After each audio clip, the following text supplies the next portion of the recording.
a walkthrough of my 2015 Toyota Sienna van, which I'll have a link down below, and it has the VMi lift, automatic lift that stores under the floorboard.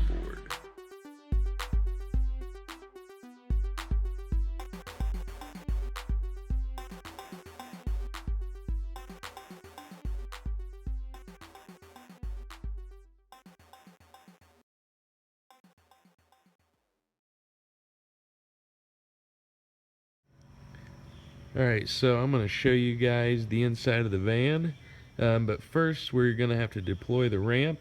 So in order to do that, it actually does not have a key, it just has this fob right here, and this top one is to lock the doors. The next one is to unlock, and this left one here is to open the left door, and this one here is open to the right door, and then this here is for a honk, and this here is to deploy the back end or the hatch. So in order to do this, you have to hold down on whatever door you want to open for a short period of time, but as you can see that it actually opens the second door, which is where the ramp is, and not the actual passenger side door right there. So we're gonna hold this down a little bit and open the right side door. And so this is the ramp deploying. Now the ramp is actually underneath the bottom there, and as you can see, the vehicle or the van is actually going down, so that way the ramp is not as steep of a incline. So I'm in a power chair, so you can still hear it, and it just stopped right there. So it reduces the steepness of this ramp. So we'll just go up in here, and this is the door that opened here, and this is made by VMi NorthStar, as you can see down there. And let's go in here, and that's the door that opened whenever we press the right side or left side when we open the wrong door. And this here is the back end that has 3 seats. And you see that thing right here, that actually folds down. Well, not that, but under here. Let's see if you can see it. You see it down there? Yeah, you can see it outlined right there.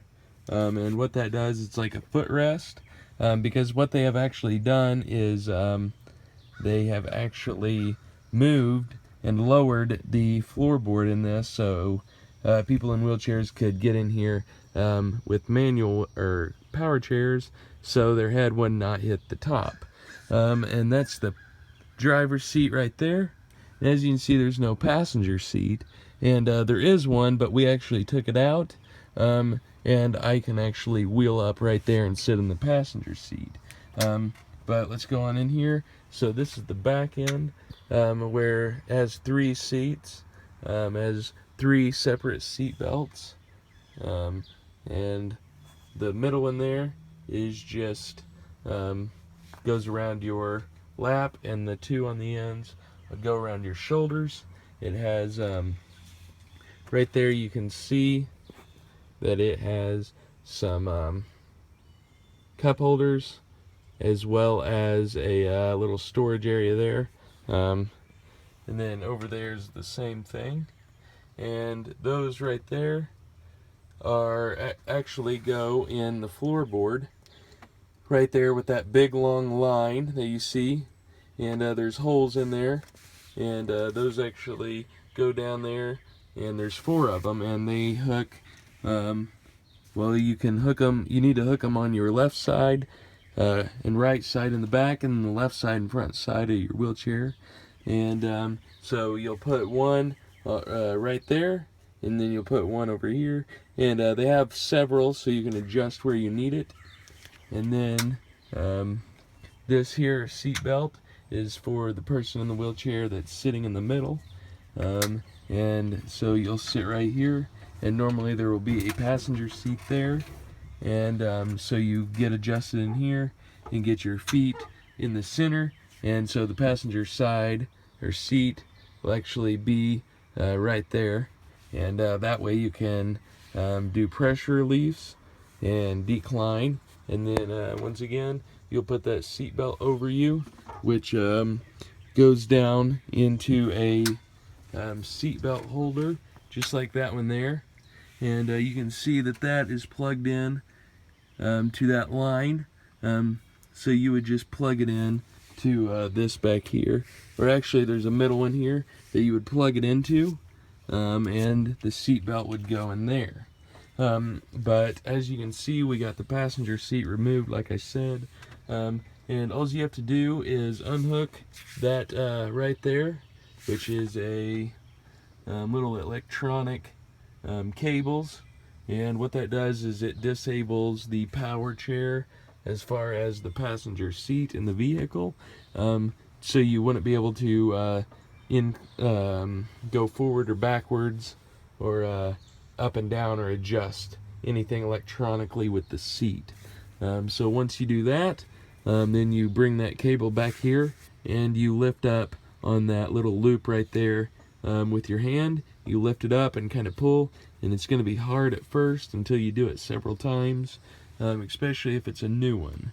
And once you do that, it's on wheels, and then you can just wheel it on out of the ramp right there, which that's what we have done here.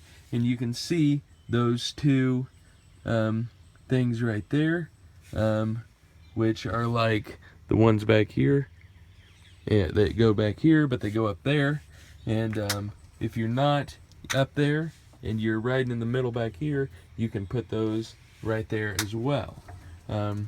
So you go on up here, and then you don't want to pull up all the way because these are ratcheting, so you can actually hook the hook there, right in there, right there, in a hole, and same on the other side there.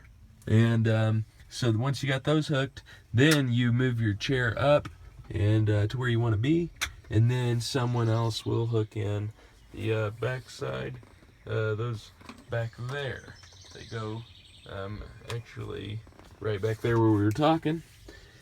And but you can actually do all this by yourself, and get a special locking system to where once you go up into the passenger seat or the driver's seat, it'll automatically lock your chair in.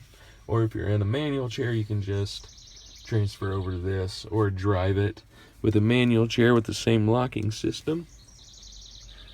So there is the steering wheel, and all your window and door locks over there on that side. And once again, I said that it just had this fob right here that we started with. And so all you have to do is have this fob with you in order to start the engine. And all you do is press that start button, engine stop start right there. So as long as this key fob here is within the area of the car inside, it should start. Now, one thing I don't like about it is if you turn the engine off, the radio will not keep playing, even if you haven't opened the door yet. So in order to put it on accessory mode, you have to shut the vehicle off, and then you just have to press that button again. But in order to actually start it, to put it in drive, you need to press the brake. But if you just want accessory, all you have to do is just have this key fob right here within a certain area of this vehicle, and it'll start. And right there are your gears. You got park, reverse, neutral, and drive. But then if you go over here on that, it's kind of like a manual shifter, so you'd go up for to shift up, and down to shift down. And then right here are your air controls, as well as some other things. And then right up there is the radio, which has a CD or disc player right there. And this is how you turn up the volume and such. Actually, the volume's right there on that side, and this is how you change the channels, and it's all digital, which is pretty crazy. And then you got your glove box there, and your glove box down there, which you can see. The only thing I don't like about this is that it doesn't have any storage right here in between the two front seats. However, it does have some storage right there, which you can see that flashlight. And then down there, you can, well, there's actually a place where you can plug in your phone charger, whatnot, as well as right there.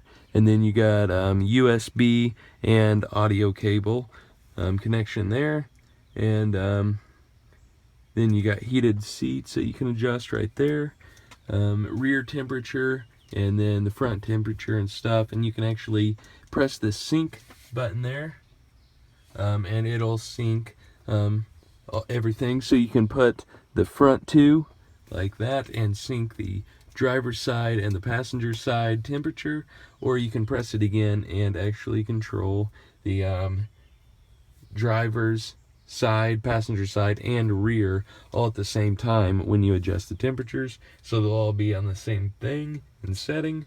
But another way to open the ramp is to press this button right here, and it will deploy the ramp.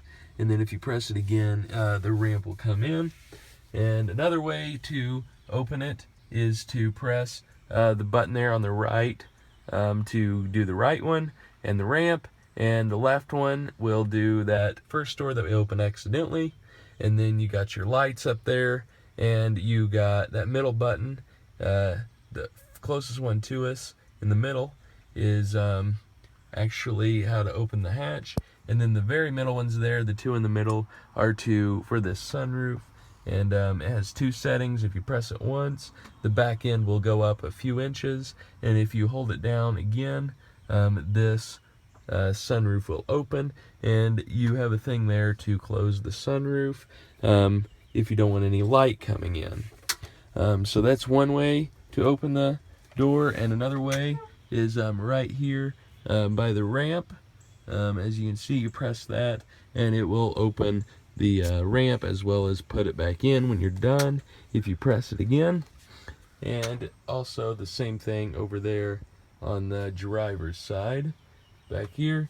And then right there you can turn the ramp deploy on or off, and you can press in and out manually. Basically, that acts as an override in case it does not work. And lastly, the last thing that I gotta say is that up there, about right there, on the dash is a couple buttons that you can turn off the ramp so it won't deploy, or you can turn off, and you can turn off where the squat, so it doesn't squat down like I showed you. So that is the Toyota Sienna 2015 version, and with the VMi NorthStar additions with the ramp. And like I said, they lowered it, which you can see there, the big difference in the floorboard. The floorboard used to be like that, but then whenever they lowered it so they could put the ramp in and allow people in power chairs to get in, it actually is like about a foot, I'd say, deeper now. So it's really handy. The ride's smooth and all that kind of good stuff. So we'll just close the ramp here in the inside just to show you. So I just got to press this button right here.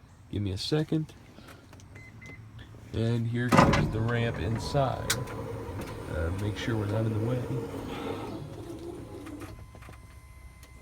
And as you can see, it's coming up again, the squat, and there it is, there.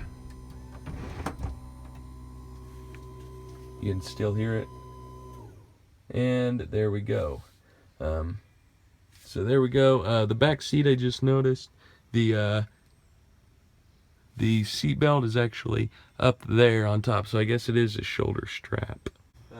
One thing I forgot to tell you is that if you wanted to open this door without the ramp coming out, if you did not press that button up there on the dash to the left of the steering wheel on the driver's side, you can go up to it and just manually open it, pull it, and the door will open without the ramp coming out.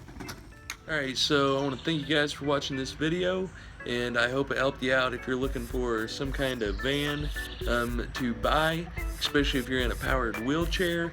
I highly recommend this. It rides smoothly, and there is a lot of room in it.